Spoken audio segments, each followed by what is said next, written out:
Imagina ser el delantero más temido del planeta. Un hombre que no pateaba el balón, lo castigaba. Pero ahora, imagina que ese mismo hombre, años después, entra al consultorio de su médico y le suplica diciendo: por favor, amputame las piernas. Esta es la paradoja de Gabriel Omar Batistuta. El tipo que lo dio absolutamente todo por el gol, hasta que su propio cuerpo dijo basta. Hoy conoceremos la historia de El Rey León, el último gran 9 de acero. Quédate porque esta es la vida, obra y sacrificio de Batigol. La imagen se abre con un horizonte infinito en la provincia de Santa Fe, Argentina. Es el año 1969. Nos desplazamos sobre campos de girasoles y caminos de tierra roja, hasta detenerse en un niño de cabellos claros que prefiere pescar en el río o jugar al baloncesto antes que patear una pelota. Gabriel no es el típico prodigio argentino que duerme con el balón. De hecho, el fútbol le resulta indiferente. Vemos a un Gabriel adolescente, robusto y algo tosco, ayudando a su padre, Osmar, en las tareas rurales. En Reconquista, el destino de un hombre suele estar atado a la tierra o al río. Gabriel no soñaba con estadios llenos, sino con una vida tranquila. Pero el fútbol, como un cazador paciente, lo estaba acechando en los potreros locales solo para demostrarle que sus piernas no estaban hechas para caminar, sino para detonar. Saltamos a 1988. Vemos la mirada penetrante de un hombre que ve fútbol donde otros solo ven barro, llamado Jorge Grifa. En un torneo regional, Grifa observa a ese gringo grandote que embiste a las defensas con una fuerza desmedida. Lo convence para unirse a Newell's Old Boys en Rosario. Pasamos de la tranquilidad del hogar a la pensión de un club profesional bajo las órdenes de un joven y obsesivo Marcelo Bielsa. Vemos a Gabriel sufriendo el desarraigo, llorando por las noches extrañando a su novia, Irina, y luchando contra su propio cuerpo. Bielsa lo obliga a perder peso, a comer galletas de arroz y a entrenar hasta el desmayo. Bielsa no vio un futbolista, vio una pieza de mármol que debía ser tallada a golpes de disciplina. Gabriel odiaba el fútbol en esos días, pero estaba aprendiendo la lección más importante de su vida: el dolor es el precio de la gloria. Es 1989. Batistuta llega al gigante River Plate. Sin embargo, lo que debía ser su consagración se convierte en una humillación. El técnico Daniel Passarella, un hombre de hierro, lo margina. La cámara del estadio enfoca a Gabriel sentado en la tribuna, con la mirada perdida mientras sus compañeros juegan. Passarella dice una frase que quedará grabada en la historia: cuando Batistuta tenga el pelo corto, quizás juegue. Pero entonces, ocurre lo impensable en el fútbol argentino, el salto directo al eterno rival. En 1990, Batistuta llega a Boca Juniors. Bajo la tutela del maestro Tavares, Gabriel deja de ser un extremo confundido para convertirse en el centro neurálgico del ataque. River lo vio como un estorbo, pero Boca lo reconoció como un volcán. En la Ribera, Gabriel entendió que el rugido de la gente era el combustible que su timidez necesitaba para desaparecer. La temporada de 1991 es un incendio de goles. La cámara del estadio nos muestra a Gabriel despedazando redes con disparos que parecen balas de cañón. Junto a Diego Latorre, forma una dupla letal que lleva a Boca a lo más alto. El contexto histórico nos sitúa en una Argentina que busca nuevos ídolos tras el declive de la era dorada de Maradona, y Alfio Basile lo convoca a la selección nacional para la Copa América de Chile en ese mismo año. Vemos a Gabriel vistiendo la albiceleste y convirtiéndose en el máximo goleador del torneo, dándole a Argentina el título tras décadas de sequía. En apenas unos meses, el chico que no quería ser futbolista se convirtió en el dueño del gol de una nación entera. Pero el horizonte ya no era el Río de la Plata, sino el mar Tirreno. Agosto de 1991. Vemos la llegada de un avión a Italia. Gabriel baja las escalerillas y se encuentra con el aire renacentista de Florencia. La Fiorentina lo ha fichado, y vemos a un Batistuta joven, con su cabellera larga al viento, caminando por la Piazza della Signoria. Su debut es esperanzador, pero el fútbol italiano de los 90 es una selva de defensores carniceros. Vemos a Gabriel marcando su primer gol en el Calcio y corriendo hacia la grada, pero la cámara se aleja para mostrar la tabla de posiciones del final de la temporada siguiente. A pesar de sus goles, la Fiorentina está en peligro. Estamos en el verano de 1993. Tras el traumático descenso, Florencia es un mar de lágrimas y furia. Nos encontramos en el despacho del presidente Chechi Gori, donde los faxes de los clubes más poderosos del mundo, el Manchester United, el Real Madrid y el AC Milan, se acumulan como hojas secas. Vemos a Gabriel sentado frente a su representante. Muchos le aconsejan que se vaya para no arruinar su carrera en la selección. Pero Gabriel recuerda el barro de Reconquista y el desprecio de River. Él no abandona a quienes lo aman. En un fútbol que empezaba a oler a puro negocio, Batistuta hizo algo revolucionario, se quedó. No por dinero, sino por gratitud. El Rey León decidió que si Florencia bajaba al infierno, él bajaría con ella para traer de vuelta la luz. Temporada 1993 y 1994. Vemos estadios pequeños, polvorientos y hostiles de la segunda división italiana. Es un mundo de patadas a la altura de la rodilla y defensas que ven en Batistuta el trofeo de sus vidas. Vemos goles salvajes, remates de cabeza que parecen disparos y tiros libres que perforan barreras. Gabriel no celebra los goles con alegría, sino con una rabia contenida, como si cada tanto fuera un paso más cerca de la redención. Fue el año más puro de su vida. El máximo goleador de la selección argentina estaba jugando en canchas de barrio, y demostrando que el honor no tiene categoría. La Fiorentina ascendió arrasando, y Gabriel regresó a la serie convertido en algo más que un jugador, se convirtió en un símbolo moral. Estamos en la temporada 1994 y 1995. Bajo la dirección de Claudio Ranieri, la Fiorentina vuelve a la élite. La cámara del estadio se centra en un Batistuta que parece haber alcanzado su plenitud física. Sus piernas son 2 troncos de roble y su confianza es inquebrantable. Gabriel marca en la primera jornada, en la segunda, en la tercera, y la cámara del estadio capta la atención en los estadios de Italia mientras el récord de Ezio Pascuti de 1962 tiembla. En la jornada 11, contra la Sampdoria, Gabriel marca de penalti y el estadio Artemio Franchi estalla. Fueron 11 partidos consecutivos anotando. Esa racha no fue suerte, fue la declaración de un hombre que había decidido que nadie en el mundo podía detenerlo. Italia se dio cuenta de que el mejor delantero del planeta no estaba en Milán ni en Turín, sino en la pequeña Florencia. Abril de 1997. Estamos en las semifinales de la Recopa de Europa. La Fiorentina visita al FC Barcelona de Ronaldo y Bobby Robson. El Camp Nou es una caldera de 90.000 personas. Tras un gol del Barça, la atmósfera es ensordecedora. Pero entonces, Batistuta recibe un balón en el área, controla y fusila la red con un disparo seco al primer palo. La cámara del estadio captura su celebración más famosa. Gabriel corre hacia la grada catalana, se lleva el dedo índice a los labios y ordena silencio. Fue un gesto de una arrogancia divina, y en ese segundo, Batistuta no solo cayó a un estadio, sino que cayó a todos los que dudaban de que un equipo modesto pudiera desafiar a los gigantes. Fue el grito del león reclamando su territorio en la selva europea. Nos trasladamos a las calles de Florencia tras ganar la Copa Italia y la Supercopa en 1996. La atmósfera es de un carnaval medieval, y los aficionados, por iniciativa propia, han encargado una estatua de bronce de Gabriel. Vemos el momento en que se inaugura la estatua en el estadio. Gabriel está allí, emocionado, viendo su propia efigie que dice: a Gabriel Batistuta, guerrero nunca domado, corazón siempre violeta. Sin embargo, la cámara se acerca a sus ojos. A pesar de la gloria, hay una sombra de dolor. Florencia lo ha hecho inmortal en bronce, pero el precio de esa inmortalidad está empezando a cobrarse en los huesos de Gabriel. Es el verano del año 2000.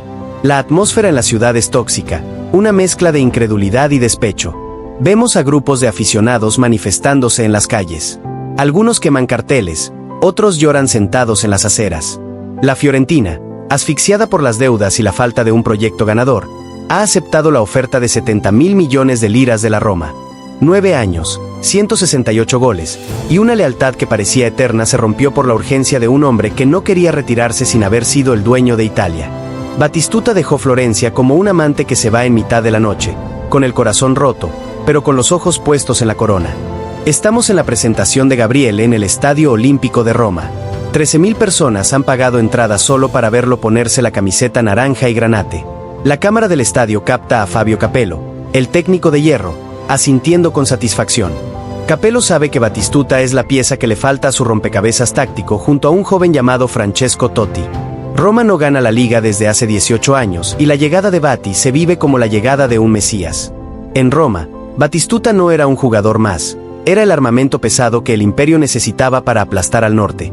Pero el traspaso traía una carga oculta. Sus tobillos, ya desgastados por 1000 batallas, empezaban a protestar ante la exigencia de un equipo que le pedía ser infalible cada domingo. 26 de noviembre del año 2000.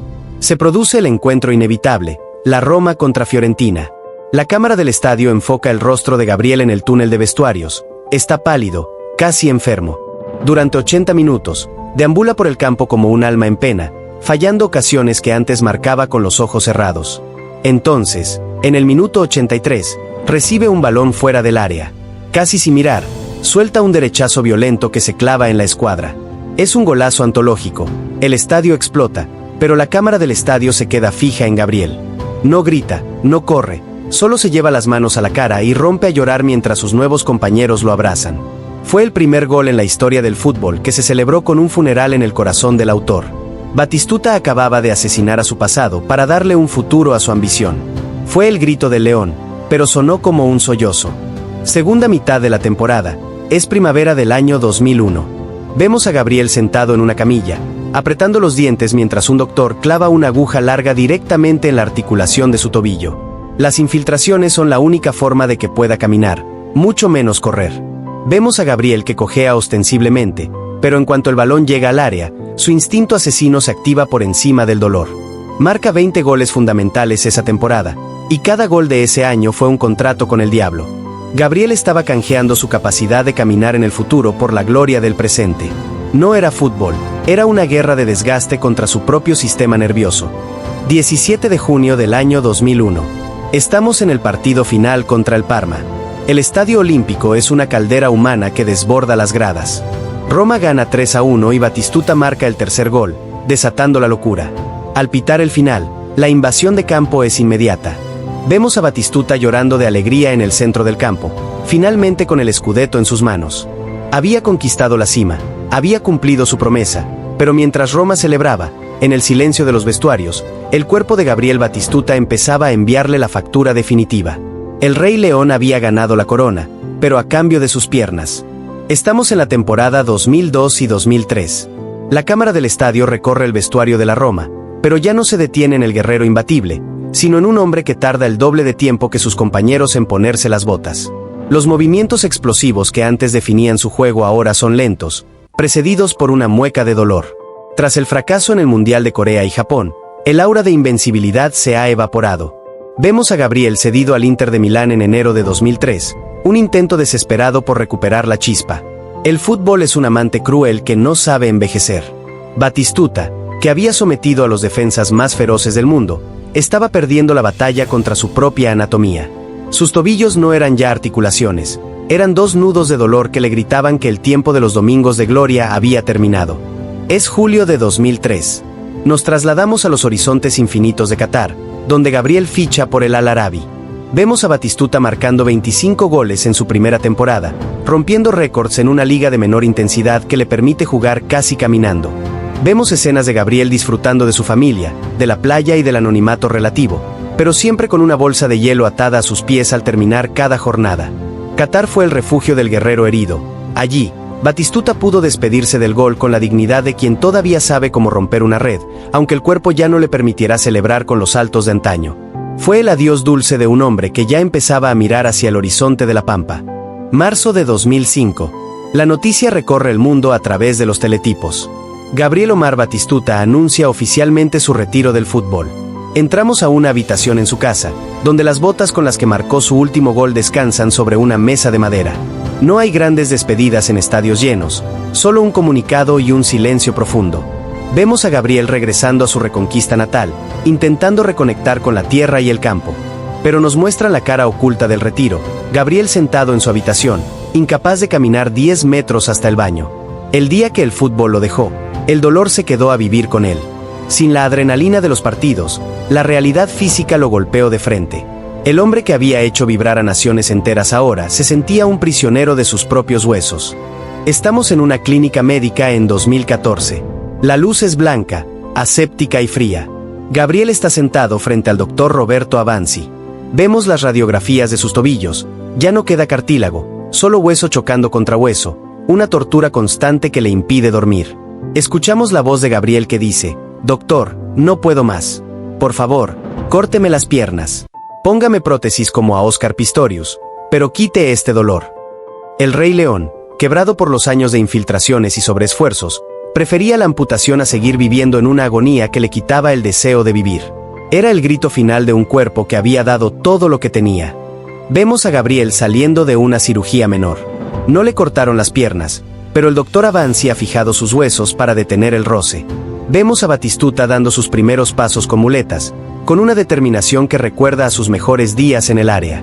Su rostro está iluminado por una pequeña esperanza mientras camina por el jardín de su estancia. La batalla ya no era contra los defensas del Milan o la Juventus, ahora era contra su propia sombra. Batistuta estaba aprendiendo a ser un hombre nuevo, un hombre que ya no necesitaba marcar goles para ser fuerte, sino simplemente aprender a caminar de nuevo. Estamos en junio de 2016.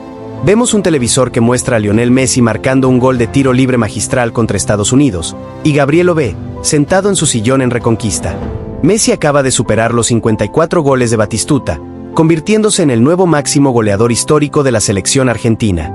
Vemos a Gabriel sonreír con una mezcla de alivio y melancolía. Durante años, ese récord fue el último hilo que lo mantenía atado a la competición. Al verlo caer, Gabriel no sintió envidia, sino libertad. El peso de ser el artillero supremo de una nación pasaba a los hombros de un genio de Rosario, permitiéndole al León, finalmente, retirarse a descansar en las sombras de la historia. Septiembre de 2019. La luz es esperanza pura en una clínica de Basilea, Suiza. Gabriel está entrando al quirófano para una cirugía revolucionaria, que es la colocación de una prótesis total en su tobillo izquierdo. Vemos los detalles técnicos de la pieza de cromo y cobalto, una joya de la ingeniería médica destinada a devolverle la movilidad. Tras la operación, Gabriel suda, aprieta los dientes y se apoya en las barras paralelas. Vemos el momento en que, por primera vez en casi 20 años, da un paso sin sentir que un cuchillo le atraviesa el hueso. Fue su gol más difícil. No hubo 80.000 personas gritando, solo el silencio de una sala de fisioterapia. Batistuta estaba ganando la batalla contra la invalidez. El hombre que pedía que le cortaran las piernas estaba volviendo a caminar sobre ellas. Estamos en octubre de 2021. Nos trasladamos a una Florencia dorada por el otoño. Gabriel regresa al estadio Artemio Franchi como invitado de honor. Al entrar al campo, el estadio se viene abajo. La cámara del estadio capta a hombres de 50 años llorando como niños al ver a su ídolo caminar de nuevo con firmeza por el césped que regó con su sudor. Vemos a Gabriel acercándose a su estatua de bronce, la toca con una mano temblorosa, reconociéndose en ese guerrero de metal. El tiempo puede oxidar el bronce y desgastar el cartílago, pero no puede tocar la memoria del corazón. En Florencia, Batistuta comprendió que su legado no eran los trofeos en una vitrina, sino el hecho de que una ciudad entera lo seguía considerando su rey eterno, no por cómo jugaba, sino por cómo se quedó. Regresamos a la inmensidad de la Pampa Argentina en 2024. Hay humo de un asado subiendo al cielo, nietos corriendo por el césped y Gabriel, con su cabellera ahora veteada de gris, moviéndose con una naturalidad recuperada. Lo vemos montando a caballo, recorriendo sus tierras con la mirada de quien ha encontrado su lugar en el mundo. El contexto histórico nos muestra a una Argentina campeona del mundo nuevamente, y a un Batistuta que celebra desde la tribuna como un hincha más, sin la necesidad de ser el protagonista. El fútbol fue un paréntesis glorioso y doloroso en su vida, una tormenta de fuego que lo convirtió en leyenda, pero la tierra siempre fue su verdad. Hoy, el asado en familia sabe mejor que cualquier scudetto.